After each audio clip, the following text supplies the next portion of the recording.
Do you want me to go first? We've discussed this, yes. So one thing is knowing that I was going to play Lehi and that we needed to read the whole Book of Mormon. I was thinking of the whole story of the Book of Mormon from Lehi's perspective, and it made me, feel sad in parts and excited to see all of this history that was really a part of his legacy. How about you?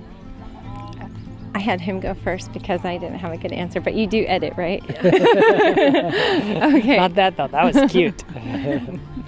I actually also read the Book of Mormon, and it was neat because we had to read it in a really quick amount of time, and I don't always have that much time to be able to devote to it. So I got to listen to a lot of the Book of Mormon, and I listened to it while I worked.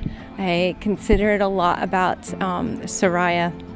I also just started considering a little bit more of just women and the women in the scriptures, and not just in the Book of Mormon, but women and covenants.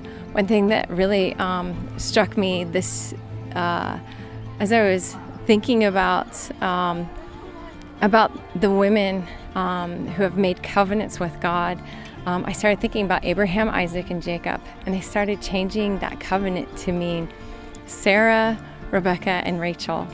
And that every time, that these are covenant women too. And then we have so many women who have done such great things in the scriptures, who have let their sons go off to war where they were praying for them. They have women who have made covenants, who have stood by their husbands. Abrahamic covenant would not be the Abrahamic covenant without Sarah. Lehi needed Sarah to be with him. As I was reading the scriptures, and not just the Book of Mormon, but my eyes were attuned to just the women and the covenants that we've made in the scriptures, covenant-keeping women in the scriptures, and how they're carried throughout. Sometimes you don't see them, but you know that they're there. You know that they're there with their sons. You know they're there with their husbands. You know they're there worried about them as their husbands are preaching. But the scriptures are full of a lot of covenant-keeping women, and we can find them as we search for them. You guys need to know that Heavenly Father loves you so much. We, as leaders, have been praying for you and have been putting in a lot of effort trying to seek the Lord's will and how to make this a time where you can grow.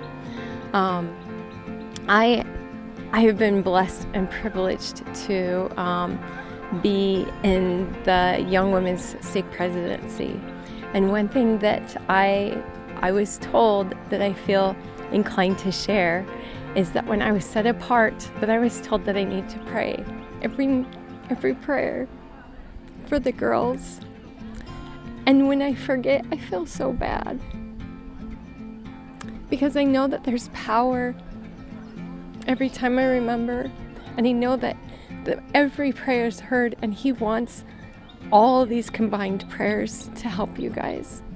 He loves you. He loves His daughters. He loves His sons.